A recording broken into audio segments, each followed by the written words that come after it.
Hello students, कैसे हैं आप सभी। आई होप आप सभी इस कोरोना वायरस के टाइम पे भी काफ़ी अच्छे होंगे और अपना ख्याल रख रहे होंगे। साथ ही दोस्तों, मैं आप सभी का हमारे यूट्यूब चैनल पे बेहद स्वागत करता हूं कि आप सभी मेरे इस यूट्यूब चैनल पे आए हैं और इस वीडियो का आनंद ले रहे हैं।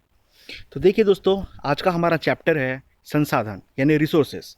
आज हम रिसोर्सेस के बारे में जानेंगे। तो देखिए, ये जो है एनसीईआरटी क्लास 8 से रिलेटेड है और साथ ही साथ ये आपके स्टेट पीएससी के एग्ज़ाम में, आपके यूपीएससी के एग्ज़ाम में और जितने भी कंपटीशन एग्ज़ाम जिसमें जियोग्राफी पूछी जाती है उन सब के लिए हेल्पफुल होगा। सो दोस्तों, लेट्स कंटिन्यू दिस लेक्चर। देखिए, सबसे पहले हम जानेंगे कि संसाधन क्या होता है। संसाधन यानी रिसोर्सेस। तो देखिए, जो भी आपके आसपास की चीज़ें हैं जो आपको किसी न किसी प्रकार से हेल्प पहुंचाती है, किसी न किसी प्रकार से आपको फ़ायदा पहुंचाती है, वे सभी चीज़ें जो हैं आपके संसाधन कहलाते हैं। ठीक है। जैसे मान लीजिए, आप कपड़ों का इस्तेमाल करते हैं, आप खाने के लिए अनाज का इस्तेमाल करते हैं, आप चलाने के लिए बाइक, कार या बाइसिकल का इस्तेमाल करते हैं, ये किसी भी चीज़ का उपयोग करते हैं जो आपको फ़ायदा पहुंचाता है, वो सभी चीज़ें आपके लिए क्या है, संसाधन है। या वे सभी चीज़ें जो आपकी नीड को फुलफ़िल करती हैं, मतलब जो आपकी आवश्यकताओं को पूरा करती हैं, वे सभी चीज़ें संसाधन कहलाती हैं। तो देखिए दोस्तों, एक्चुअली क्या है संसाधन का मतलब, एक्चुअली क्या कहा जा सकता है। तो जो रिसोर्सेज होती हैं वो आपकी यूटिलिटी के अकॉर्डिंग होती है, मतलब आपकी यूज़ के अकॉर्डिंग कि आप किस तरीके से चीज़ों का यूज़ करते हो। जैसे आपको गर्मी लगती है, आप फ़ैन ऑन करते हो, पंखा चलने लगता है, कूलर चलने लगता है, एसी चलने लगता है, ये आपके लिए एक संसाधन का काम करते हैं। तो देखिए दोस्तों, जो संसाधन है वो हमारे एक्चुअली यूटिलिटी के अकॉर्डिंग होता है। अब इसके बाद हम लोग जानना चाहेंगे इसमें, या आप भी जानना चाहेंगे दोस्तों, कि आखिरकार ये संसाधन को कितने भागों में बांटा गया होगा और एक्चुअली हम इस संसाधन को कैसे एक्चुअली डिफाइन कर सकते हैं। तो आप इसमें बोल सकते हैं कि वे सभी चीज़ें, all those things which complete you, which fulfil your needs, all those things are called resources. या वे सभी चीज़ें जो आपकी नीड को फुलफिल करती हैं, वे सभी चीज़ें आपके लिए रिसोर्स का काम करती हैं, यानी संसाधन का काम करती हैं। ओके दोस्तों, अब इसलिए देखिए, वे सभी क्या होते हैं आपके लिए नीडी होती हैं, आपके लिए यूटिलाइजिंग होती हैं। साथ ही साथ देखिए दोस्तों, संसाधन जो है वह एक्चुअली क्या होता है, वर्थ के अकॉर्डिंग होता है। वर्थ ही कहा जा सकता है संसाधन को। वर्थ यानी आप बोल सकते हो उसका एक खुद का क्रेडिट होगा, उसका एक खुद का वैल्यू होगा, तब वो संसाधन है।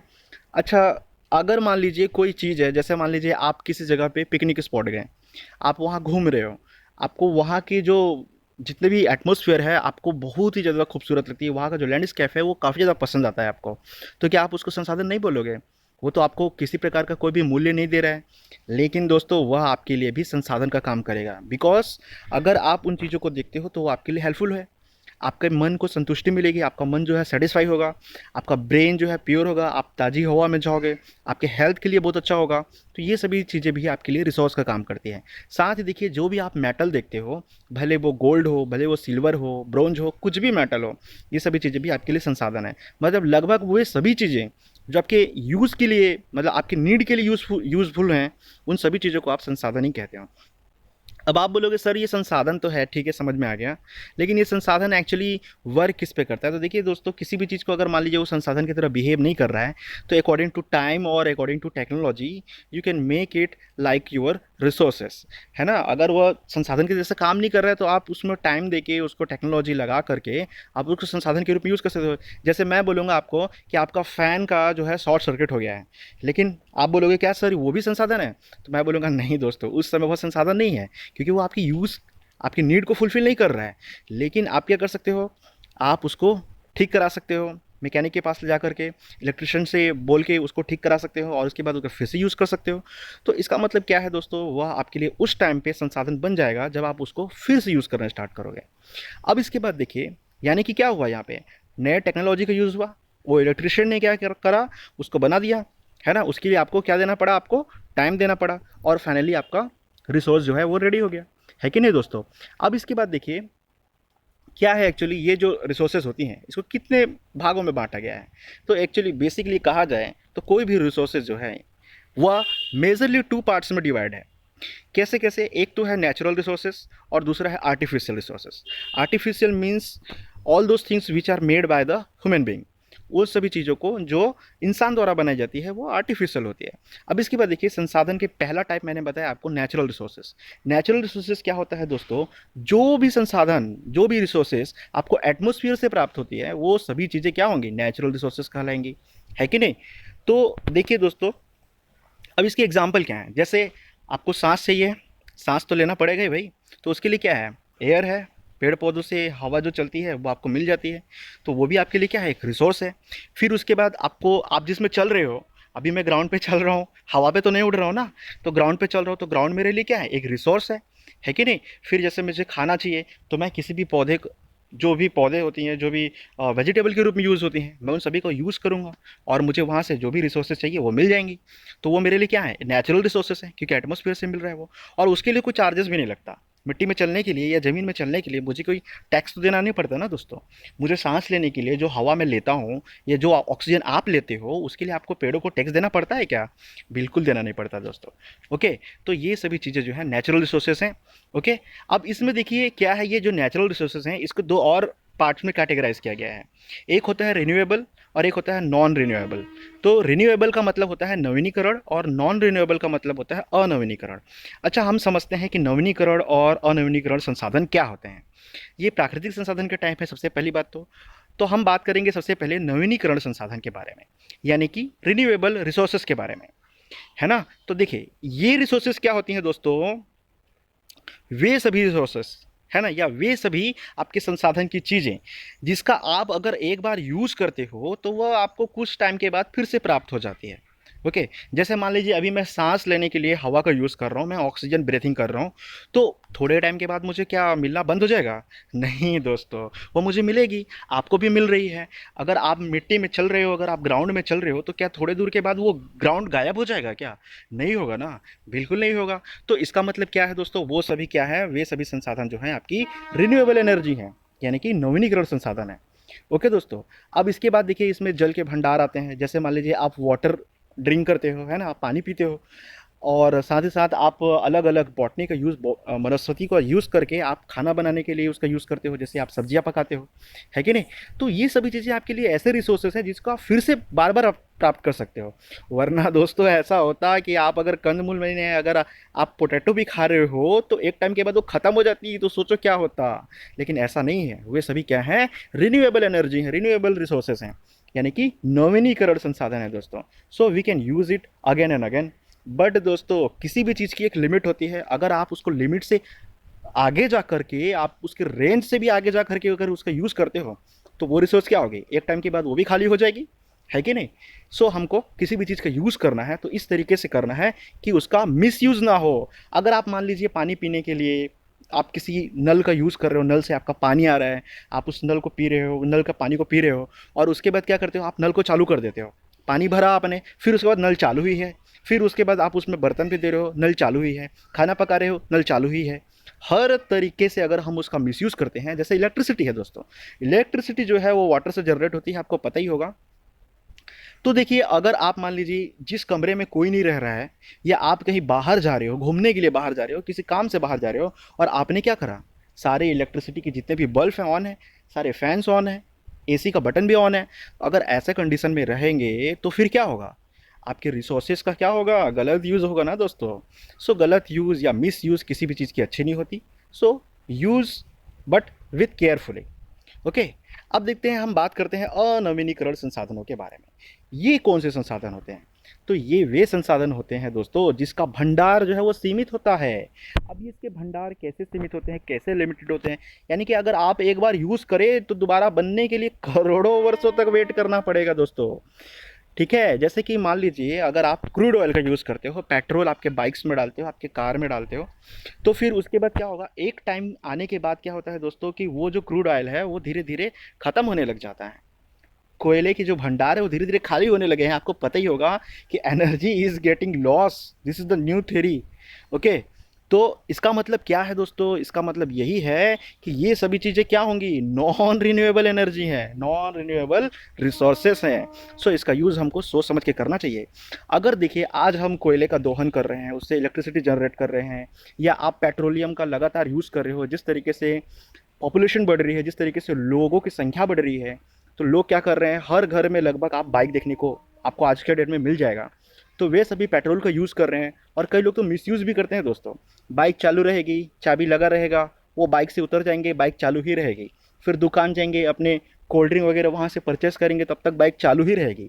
वहाँ से आ जाएंगे, तब तक बाइक चालू ही रहेगी। गाड़ी में बैठेंगे, फिर भी बाइक चालू ही रहेगी। फिर वहाँ से निकलेंगे, तब जा कर के वो बाइक का सही यूज़ होगा। फिर घर पहुँचेंगे, घर पहुंचने के बाद गेट खोलना है, तब भी बाइक चालू ही रहेगी। बाइक को स्टैंड में लगा के चालू करके रख दिए।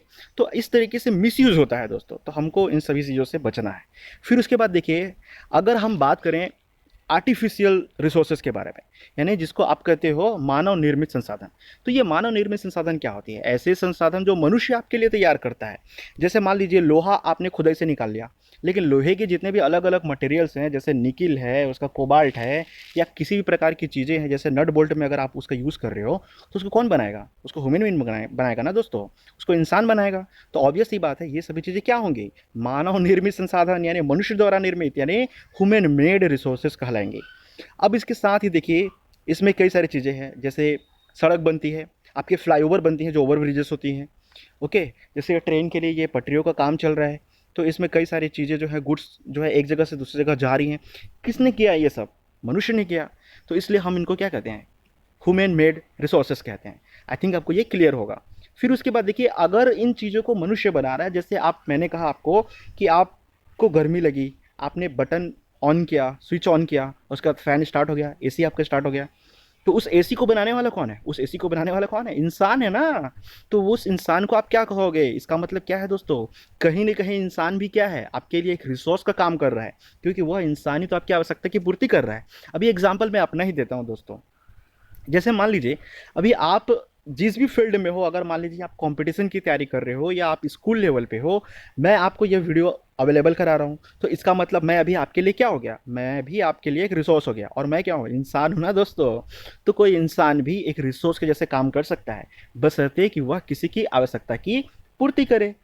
ओके, तो यहाँ तक दोस्तों हमारा ये चैप्टर हो गया, और ये चैप्टर जो है यहाँ से एंड होता है। लेकिन इससे पहले हम एक और इम्पॉर्टेंट चीज़ों को देखेंगे कि आप जो है संसाधन को कैसे कंजर्व करते हो। तो देखिए दोस्तों, जैसा कि मैंने कहा, किसी भी चीज़ का यूज़ अगर हम करते हैं, तो उसका यूज़ जो है दोस्तों, वह लिमिटेड होना चाहिए। कैसा होना चाहिए? लिमिटेड। अगर आप किसी भी चीज़ का यूज़ लिमिटेड करते हो, तो फिर आपको कोई प्रॉब्लम नहीं होगी आपके लिए। जैसे मान लीजिए, आपके पास जितनी भी रिन्यूएबल एनर्जीज़ हैं, जितने भी रिन्यूएबल रिसोर्सेज हैं, यानी नवीनीकरण संसाधन हैं, आप उनका ऐसा यूज़ कीजिए कि उसका मिसयूज़ ना हो। फिर आप उसके लिए थोड़ा सा वेट भी कर सकते हो कि वो फिर से मार्केट में आए, फिर से नेचर में आए, या किसी भी माध्यम से आप तक पहुँचे। तब तक आप उसका मिसयूज़ ना करें। जैसे वाटर है, कई लोग नहाते हैं, और नहाने के समय में उनका वाटर जो है, वह डिफ़ॉल्ट रूप में जो है, वह वेस्टेज होता रहता है। कई लोग सड़कों को धोते हैं, कई लोग कुत्तों को नहलाते हैं, गाड़ियाँ साफ़ करते हैं। तो उसका एक सही वे होना चाहिए दोस्तों, है कि नहीं? क्योंकि कुछ चीज़ें जो हैं बेसिक हैं, अगर आप गाड़ियों को नहीं धोगे तो आपकी गाड़ियाँ गंदी हो जाएंगी। मैं मानता हूँ इस बात को, लेकिन उसका भी आप यूज़ जो है सही तरीके से कर सकते हो। तो आप क्या कर सकते हो ऐसे में? आपके जो रिसोर्सेज हैं, आप उसको कंजर्व कर सकते हो, उसको आप बचा सकते हो। जैसे आप इलेक्ट्रिसिटी का यूज़ जो है मॉडरेट तरीके से क्यों नहीं करते हैं? आप जो है, जो पहले ज़माने में जो बल्ब आती थी, अब तो CFL आ गया है, ट्यूबलाइट्स आ गई हैं, आप उनका यूज़ कर सकते हो। इससे आपकी एनर्जी भी कम लॉस होगी। ओके दोस्तों, तो इस तरीके से ये हमारा क्या हो गया? रिसोर्सेज का कंजर्वेशन हो गया। अब इसके बाद हम बात करेंगे सस्टेनेबल डेवलपमेंट के बारे में। तो यह क्या होता है? देखिए दोस्तों, इसको हम हिंदी में बोलते हैं सतत पोषणीय विकास। क्या कहते हैं दोस्तों? सतत पोषणीय विकास। तो संसाधन का सावधानीपूर्वक उपयोग, ताकि न केवल आज की पीढ़ी बल्कि आने वाली पीढ़ी भी उसका सही यूज़ कर सके। जैसे मान लीजिए, अगर आज के डेट में आप कोयले के सारे रिसोर्सेज ख़त्म कर देते हो, तो आप जस्ट इमेजिन कीजिए कि आपके होने वाले जो नाती पोते होंगे, या आपकी जो आने वाली पीढ़ी होगी, वो लोग किस में रहेंगे? क्या वो लोग अंधेरे में रहेंगे? क्या आप यही चाहते हो कि वो लोग बाइक का मज़ा ना ले पाएँ, वो लोग गाड़ियाँ ना चला पाएँ, वो लोग कार्स में ना घूमें? क्योंकि आज आप घूम रहे हो, आज आप एसी का मज़ा ले रहे हो, है ना? आप कूलर और फैंस का मज़ा ले रहे हो।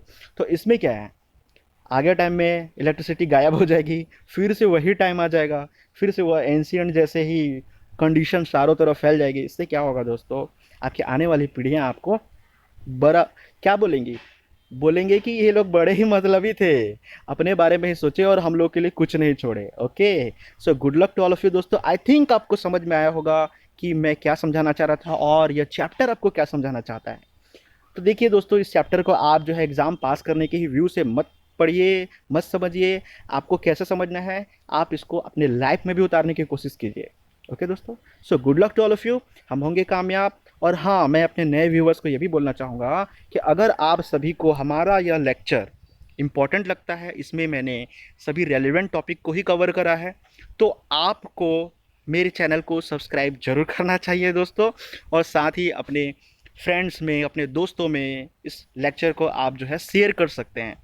सो good luck to all of you. अगर आपको कोई भी डाउट होता है, भले इस चैप्टर से रिलेटेड या फिर आपके पर्सनल कुछ भी डाउट्स है किसी भी सब्जेक्ट से related, so you can ask me in the comment section. So good luck to all of you once again and thanks for watching. Thank you.